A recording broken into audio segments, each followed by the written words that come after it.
درود دوستای خوبم، هنگام هستم با آشپزخونه من خوش اومدید. امیدوارم کلی حالتون خوب باشه دوستان. امروز اومدم کنار همدیگه ترشی لیته بادمجون درست کنیم. از اون ترشیایی که کنار هر غذای خیلی میچسبه، یعنی استانبولی درست کن، عدس‌پلو درست کن، فوق العاده است دیگه. تا آخر ویدیو کنار من باشید با همین ترشی خیلی خیلی خوشمزه رو درست کنیم.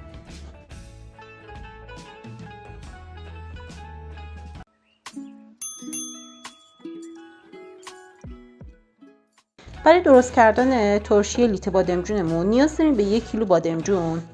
قبلا شستم من بادمجون رو، نگاه کنید دوستان. حالا برای درست کردنش اول از همه باید پوستش رو بگیریم. پوستش رو میتونید به صورت کامل بگیرید، میتونید یکی در میون که مقدارم پوست داشته باشه. به هر حال همه اینا خیلی ریز خورد میشه، یعنی میکس میشه، ولی چون ظاهر بهتری بده به کارمون، بادمجون قشنگتر دیده بشه توی ترشی، من به این صورت پوست میکنم، همه رو میذارم کنار. نگاه کنید دوستان، من بادمجونا رو به این شکل خورد میکنم، بعد میریزم تو دستگاه میکسر. حالا شما میتونید بادمجون ها رو رنده کنید، میتونید خیلی ریز ساتوری خوردش کنید، اون دیگه سلیقه شماست. من به این شکل همه رو حالا میریزم تو دستگاه میکسر. 1 کیلو بادمجونی که آماده میکنم میریزم، همه رو خوردشون میکنم.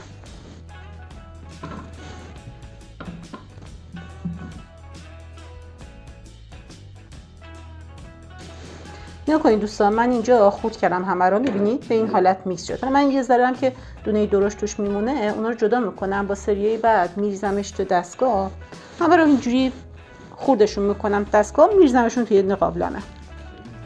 یه قابلمه مناسب برداری که بدونید همه بادمجونایی که خورد میکنید توش جا میگیره. من 1 کیلو بادمجونم رو به همین ترتیب همه رو خورد میکنم و آماده میکنم میذارم کنار. نگاه کنید دوستان، 1 کیلو بادمجونم رو میکس کردم گذاشتم. حالا 1 لیوان بهش سرکه اضافه میکنم،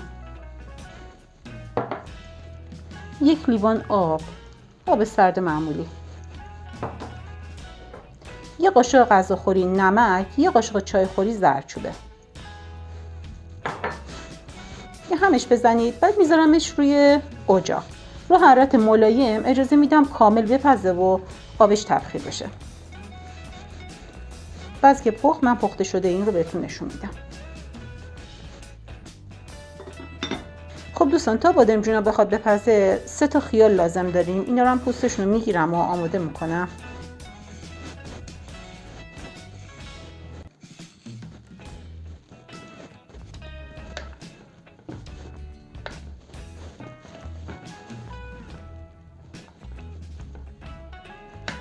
سه تا هویج رو هم پوستشون رو میگیریم، سر تاشو میزنم و پوستشو میگیرم میذارم کنار.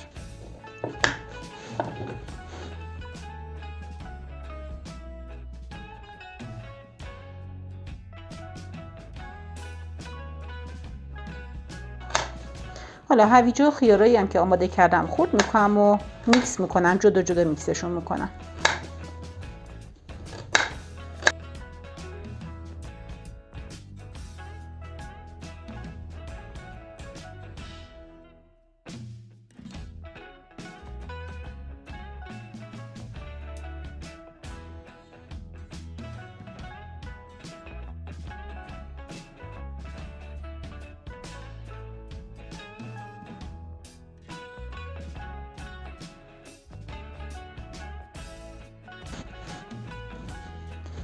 سه تا فلفل قرمز، 3 تا فلفل سبز، یه دونه هم فلفل دلمه‌ای.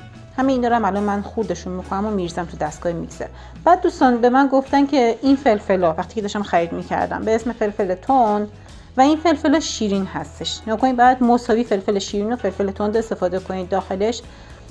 ولی واقعا نمیدونم که اینو تند هست یا نه، چون یه دونه‌شو خودم اصلا تند نبود و اینکه اینو واقعا شیرین، از اینا جرئت نکردم بخورم.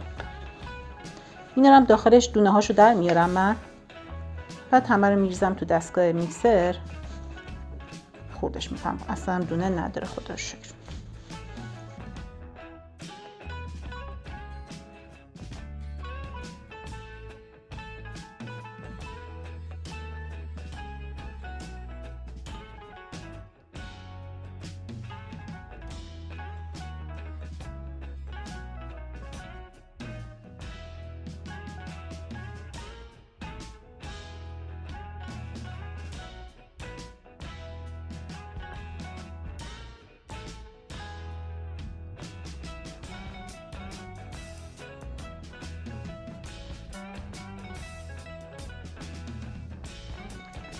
3 تا دونه گوجه ها من پوستشون رو میکنم، پوستشون رو میگیرم، اونم میریزم توی میکسشون میکنم. حالا دوستان من یه توضیح بدم در مورد ترشی لیته بادمجون. ترشی لیته بادمجون از اون دسته ترشی هست که با رسیپی‌های خیلی خیلی زیادی درست میشه. این رسیپی که الان ما داریم درست میکنیم خیلی خوشمزه میشه، فوق العاده است. بهتون توصیه میکنم حتما با این رسیپی درست کنید.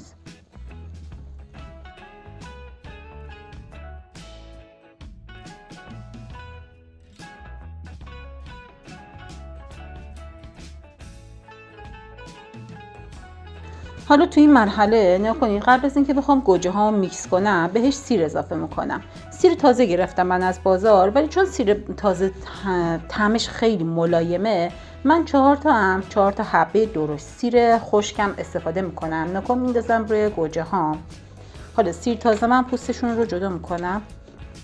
سیر تازه ها من میریزم. این سیر تازه خیلی عطر خوبی بهش میده. اگه تو فصل سیر تازه این ترشی رو درست میکنید بهتون توصیه میکنم حتما بگیرید و استفاده کنید.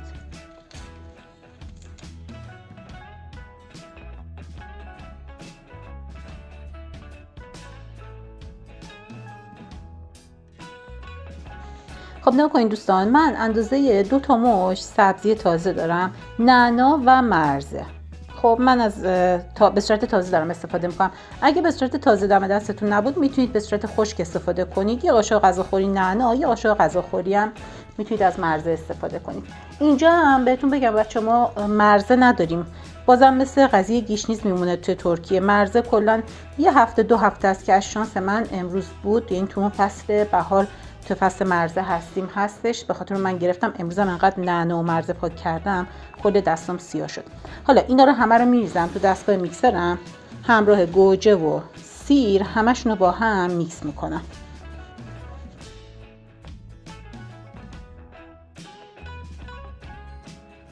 بکنید سبزی ها من با گوجه میکس کردم، بوش فوق العاده است. سبزی ها که میکس شده الان با سیر انقدر بوی خوبی داره که حد نداره. بعد دوستان گفتم میتونید همه موادی که دارید رو به صورت رنده شده استفاده کنید، اون کاملا سلیقه شماست. مهم اینه که میکس بشه. حالا میخواید ساتوری کنید خیلی ریز، میتونید رنده کنید. نیا کنید دوستان، تو این زمانی که ما داشتیم موادمون رو میکس میکردیم بادمجونمون پخته شد، آماده شدش. تا این حد اجازه بدید آبش تبخیر بشه. خیلی هم نیاز نیست که حتما کل آبش تبخیر بشه و خشک بشه بادمجوناتون. حالا موادی که میکس کردیم رو همینطور که گرم هستش بهش اضافه میکنم.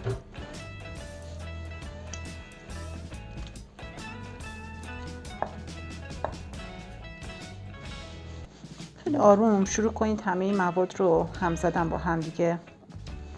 نکنید. حالا بهش ادویجات اضافه میکنم و نمک. 1.5 قاشق غذاخوری نمک، 1 قاشق چایخوری سرپر فلفل قرمز تند. من چون شک داشتم که یعنی امتحان کردم فلفلم اونجوری تند نبودش، بهش دارم فلفل تند اضافه میکنم. نصف قاشق چایخوری فلفل سیاه، 1 قاشق چایخوری هم زردچوبه.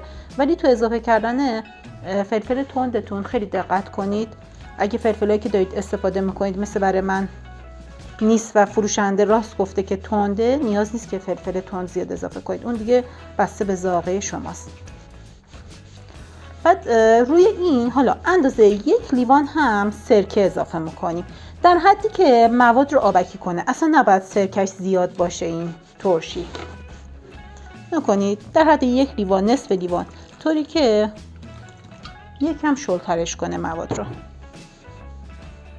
ببینید در این حد. نمکش رو هم بچشید. اگه دوست داشتید نمکش بیشتر باشه میتونید بیشتر استفاده کنید نمک.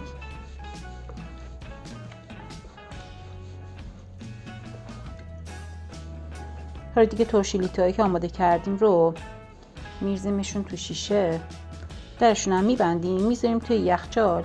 بعد از 1 هفته آماده است، میتونید میل کنید کنار غذاها. فوق العاده خوشمزه است. بهتون توصیه میکنم حتما درست کنید دوستان. امروز کنار همدیگه ترشی لیته درست کردیم. امیدوارم دوست داشته باشید.